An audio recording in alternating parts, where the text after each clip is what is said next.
నమస్కారం. కుప్పం రైతులతో ముఖ్యమంత్రి చంద్రబాబు నాయుడు సమావేశమై కీలక అంశాలపై ప్రసంగించారు. ఆ ప్రసంగంలోని ముఖ్య అంశాలు ఇప్పుడు చూద్దాం. సిద్ధమా అని అడుగుతున్నా మిమ్మల్ని. సిద్ధమేనా? ఎస్. అయితే మీరు సిద్ధమంటే నేను కమిటీ వేస్తా. వాళ్ళ యొక్క ఫీల్డ్స్ మీరు పోయి చూస్తారు, వాళ్ళ అనుభవాలు వింటారు, మీరు అక్కడి నుంచి మారుస్తారు. 3-4 సంవత్సరాల్లో 100% ప్రకృతి సేద్యానికి మీరు వెళ్ళండి. మీ ఇండ్లపైనే కరెంట్ ఉత్పత్తి చేస్తాం, మీ పొలంలోనే కరెంట్ ఉత్పత్తి చేస్తాం, మీ ఇంటికి కూడా కరెంటు వాడుకోండి, మీ ట్రాక్టర్కి కూడా కరెంట్, ఎలక్ట్రికల్ ట్రాక్టర్ పెట్టుకోండి, దర్జాగా ఒక కారు కొనుక్కోండి, దానికి కూడా ఛార్జ్ చేసుకోండి.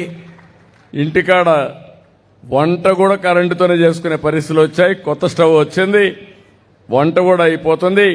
అంటే వంట ₹1 ఖర్చు లేదు.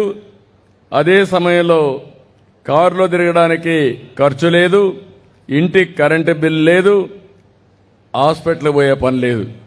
రెండోది లాభసాటిగా ఉంటుంది. టూరిజం బ్రహ్మాండంగా అభివృద్ధి అవుతుంది. ప్రపంచంలో ఉండే టూరిస్టులందరినీ మన ప్రకృతి సేద్యం చూడడానికి తీసుకొచ్చే బాధ్యత నాదని మరొక్కసారి అందరికి హామీ ఇస్తున్నా. ఎక్కడా ఇలాంటిది ఉండదు. 70% మన దగ్గర గ్రీన్ కవర్కి వెళ్తాం. ఇప్పుడు 50% వచ్చింది.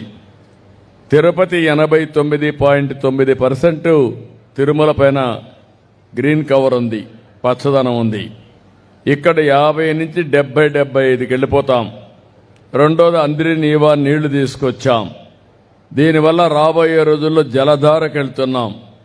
భూమిని జలాశయంగా చేసి 3 మీటర్స్ 6 మీటర్స్ అంటే వర్షాకాలం తర్వాత 3 మీటర్లు ఉంటుంది.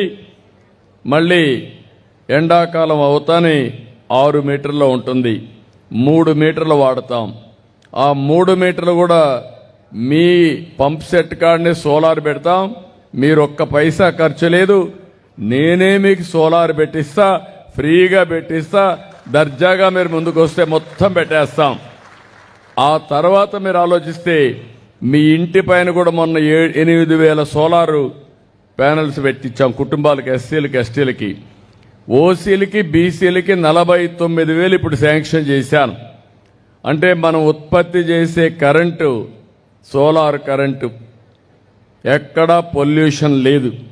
మీరు తినే తిండి ప్రకృతి సేద్యం, నీళ్లన్నీ భూగర్భ జలాలు పెంచుతాం.